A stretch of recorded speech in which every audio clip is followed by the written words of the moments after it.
Shout out to the Viral Way podcast. Love to see black men winning under any capacity. But I was introduced to them when Adam had the great exodus, when everybody got fired, everybody left. I was introduced to them because they were very critical of Adam in that time. And then I look up yesterday and they're sitting on the couches. So my question is, and we'll kind of discuss it throughout the video, is how did we go from here? Internet personality, you not with the fade. And so he called him out. He called him for the fade. Adam like, oh, what, I look like a boxer. So if I box, we got a snowboard and all this goofy shit. Like, bro, he's not a boxer. He's a rapper and a gangbanger. He's not a professional boxer. So he tried to take that whole, I don't even know what route he tried to take. Basically, he let y'all know he's not catching no fades. He's not doing nothing. Not only that, he don't believe none of y'all threats. All y'all threaten him, say y'all gonna do this and do that, and y'all don't do nothing. And he's doing it because he feels safe behind them big ass security guards. So if you have a 700 plus credit score, oops. Yeah, brothers don't have premium, but still gonna get the job done. Shout going up there. Or if you do go up there, you're going to have to really be everything you say you is and really test Cud chin. That's just what it's going to take. Somebody going to have to be the kamikaze missile and really just test Cud chin. Bring some niggas for the security and y'all just get it on. I mean, niggas been in the club rolling security all day life. Them big ass Samoans and all that shit. Mm-hmm. Shout out my Usos because I seen he got the Samoans up there now. But how y'all feel about this? Because to me, I got a lot of racial undertones with the way he was talking. It almost was like a slave master talking to a slave in a sense when he was calling him a caveman. Yeah, calling him a caveman. That what you try to call, bro? Like you really want to call him the N-word or a monkey hanging from a tree, but you said caveman. Ain't that the original caveman anyway? Let's get it. Caveman calling you a blow the horns, blow everything. Now that's a very critical response coming from this young man, and I love to see it. I love to see black men become great orators and express themselves because when one child learns how to speak through the village, that child can then represent the trauma and the struggles of the other children in the village. So I love to see that. But there's so much intensity that I felt translate through that video. And then I look up and I see the same guy that had all of this tenacity and animosity towards this man. I see him doing this with Flacco from the jump. Yeah. So Flacco came over to our podcast. We had words, hashed it out. We not like the best of friends outside of content, but for content purposes, yeah, we fuck with Flacco. So it wasn't because of Brick, like he came and teamed up with us. No, of course not. But it just, what I was saying is from Brick's perspective, why that might have been like, why he's like, why are you doing this? What are you trying to like say something? Are you trying to do? That's I think what Brick was coming from. So yeah, so that's the part that the Brick thing, where did they get left? Because I feel like the last thing that I really saw about it was Tayef Third basically saying that he wanted this fade with Brick. Where's that conversation? I don't think they ever had it. How did we go from all of this critical critiquing and whatnot to sitting across the man and oh my goodness, my eyes is bad right now. Look, it's a lofty subject. But it is. Smiles. I get it. My thing was like, feet. Oh, you don't fuck with straight. But we'll get back. We'll get back into that.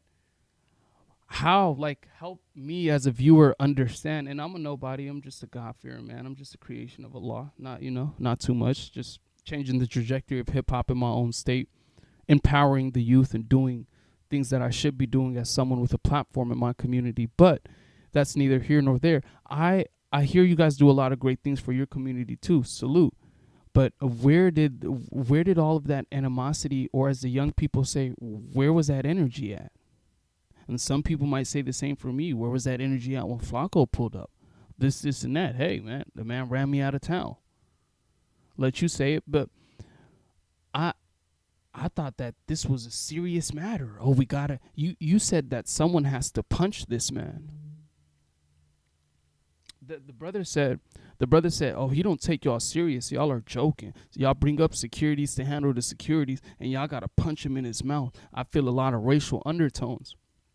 And I find it interesting because these are the people of community, of the internet community that should be more respected, right? They come from a respectable neighborhood. They come from a different kind of background, a different kind of walk of life.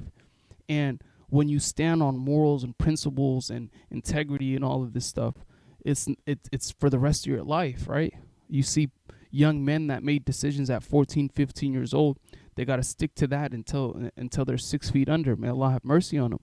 But my thing is, where did all of that go? How are you all smiles and cheers? And now listen, ADAM22 changed my life. It ain't no bridge the gap. I had over 30 different artists sit on this couch behind me. Old, young, some 17-year-old in high school. I always give flowers to that man. A lot of the young artists, hey, when you bring me up to when you go back to No Jumper, and he regardless of the criticism that's out there, and listen, I'm no longer glazing. I don't want my children to look up 10 years down the line like, Dad, did you have to glaze to get in position? No, I worked my butt off. Slept in a car. I did this. I did that. You know what I mean? So you didn't have to glaze him. Well, you aren't a citizen. You're not a civilian, right? So I would love a response video to this, because where did all that energy go, bro? You said someone should punch this man.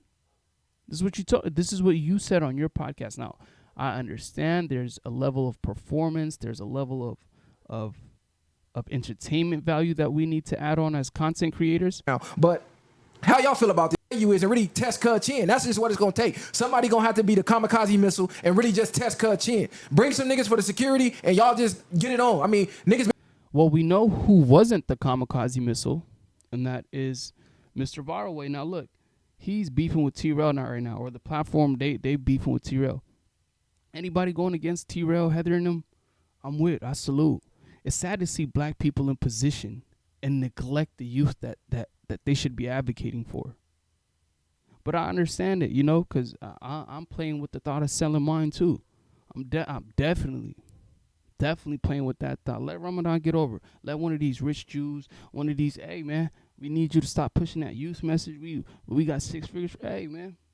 But going back to what I'm saying is, like, anybody going up against them, I respect it. Nigga try to shit on my parade. Nigga had 1,000 subs. Nigga T-Rail wanted to tell me, oh, ain't nothing happening for you.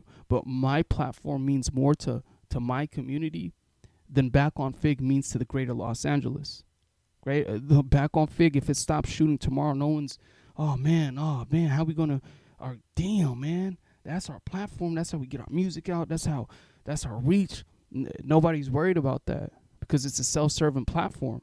At 40, 50 years old, you would expect people, black people, to understand, okay, you know what, we have a youth out here that might not have it as easy as us, that might not have a Tiger to put me on, that might not have an AD to bless me with this opportunity, that might not have an ADAM22 to let him sit on his couches for years and copy and procure all of those resources. So salute. I push that. I rock with y'all. You feel me? In that sense, especially that Dochi message, I say, yeah, this T-Rail is a true sellout. But the more and more I grow in this space, I'm going to keep all the way funky, bro. It's like, you need chicken. You need chicken to do this. You need chicken. And you're getting this from someone who's doing something that's never been done in Arizona history. Ever. So it's like, I understand it. You feel me? It's tough. It's hard. You need resources. Imagine, like, if niggas sell it, niggas give me 6 figures, the whole city changed. And that's the difference between me and these type of platforms. The communities of the world, the Back on Figs, where it's like, your platform is called community, but it doesn't serve the community. How I look at y'all is just like a bunch of grown man busters. And by buster, I mean, like, not in the street sense, not in the gangbanger sense, nothing in that sense. I mean it as a man. Like, when you reach your 40s and 30s and you're blessed with to whom much is given, much is expected. And they can't expect shit from our elders. Anyways, back to this situation. It gets even deeper, though. It gets even deeper. Shout out to Brandon. I think his name is Defiant or Deviant, something like that. But shout out to bro. That's what he where we had our own insulated sports teams. We used to have our own record labels, our own means of production. We forfeited that over to white people for the chance to gain access to the spaces of white supremacy. So to keep getting angry about it, saying, oh, look at what they're doing to the culture, and we need to do that. Adam is doing what white people do. He is driving the culture in the direction that he sees fit. And you know what black people are doing? We're doing what we've done for so long in America. Following the white man wherever he goes and doubling down on it and attempting to do it better. I gotta get at bruh too, respectfully, not in terms of like street sense stuff like that. I'm just a regular citizen civilian that's, empowering my youth and impacting my community a positive way. Telling them to, you know what, don't get on here talking about disses. Don't get on here talking about dissing gangs. How can we make you look good for the labels? That's my service. That's my purpose here in my community. But when I hear this man talking about white supremacy, oh, Adam's doing this, Adam's doing that, I swear to God, I seen him on the platform a month ago sitting on a couch just smiling and cheesing. And it's the same thing with AD and T-Rell on him. They all diss, Adam's this, Adam's that. You sat on his couches for years. You knew everything that was up. Everything that was up, you knew it. But back to what he's saying, like, you see how in-depth and how serious this situation is. But let Adam call you and say, hey, bruh, we got a seat up here on the news. What's the deal? You good? Yes, sir, I'm good. I'm good, hell yeah. And I can't blame it because I went on No Jumper and told y'all I slept in my car to get to where I'm at and able to make history in Arizona. I had to really, truly struggle. It's documented, right? So I get it. But at the same time, like, where's the consistency in the messaging? If there's a youth up under us that's watching our every move, right? Well, I'll speak for myself. 1 million people on Instagram monthly.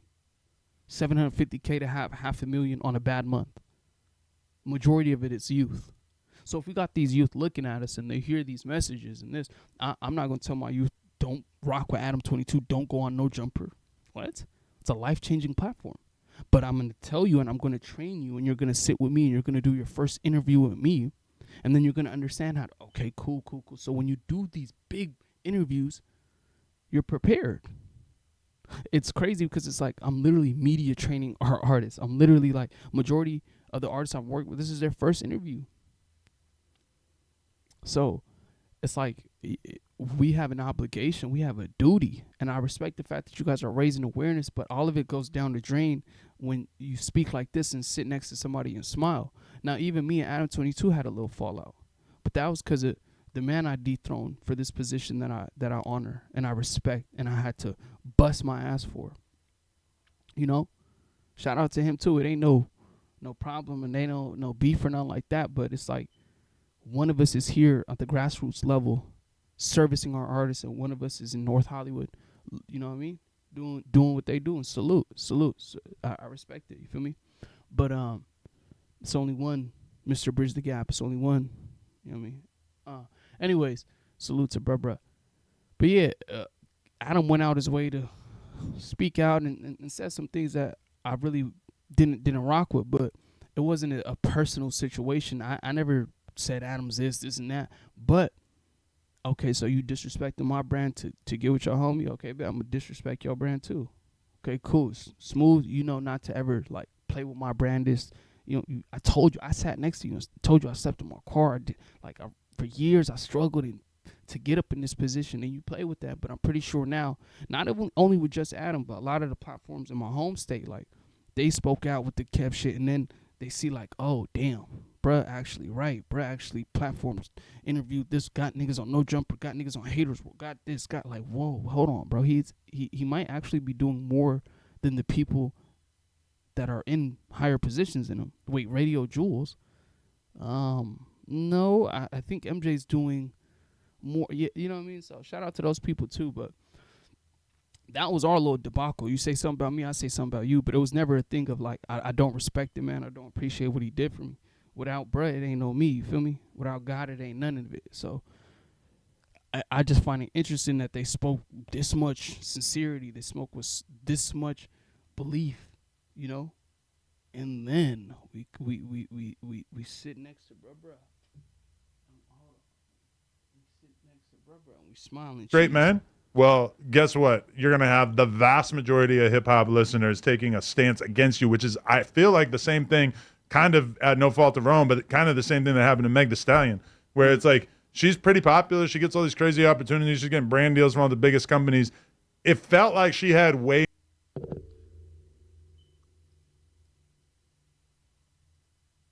Conte's a goat. The whole reasoning behind it and everything. But you there, no.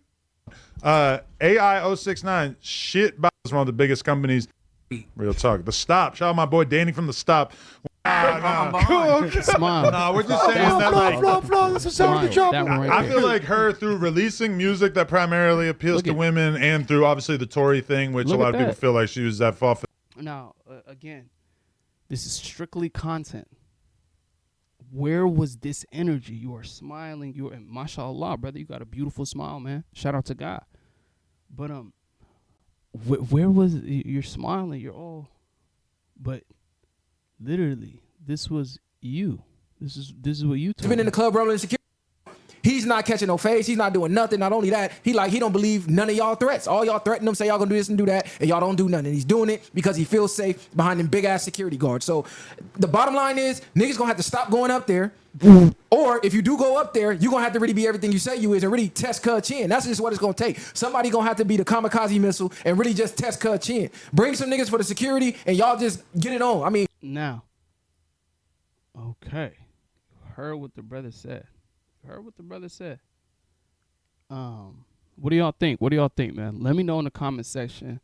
Let me know, man. Yazzers, don't panic. You feel me? What's you mean? Clip it up. Let me know what's going on, cause I truly maybe there's something I didn't get.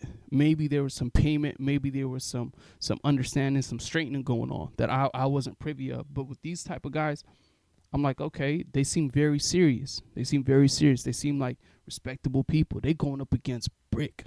Brick is Kill Squad. They're going up against Rick. Oh, they're serious.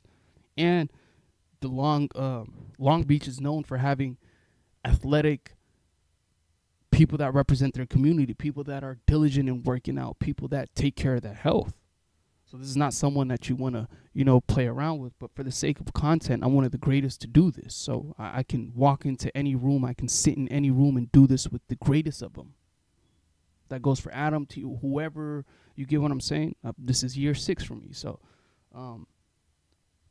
I don't shy away from tough conversations. So this is a conversation I would love to have with y'all because I kind of want to know what happened in the meantime, in between time. How did we go from, y'all got to go test chin to legs crossed smiling next to brother? Maybe some things I didn't see. I don't know. I've been, taking care of Arizona hip hop. I've been making history and changing the trajectory of hip hop in my own state. So maybe I don't know. I didn't see it all. But let me know in the comments, man, what y'all think. Hit that like button. Hit that subscribe button. It's free ski. And Ramadan Kareem to my big ox, man. Laylatul Qadr tonight. Hit the mosque, you feel me? Get them prayers in. And then you get them prayers in because they be mad when you keep popping out. When you keep like, damn, he's still, yeah, bro. God with me. God with me.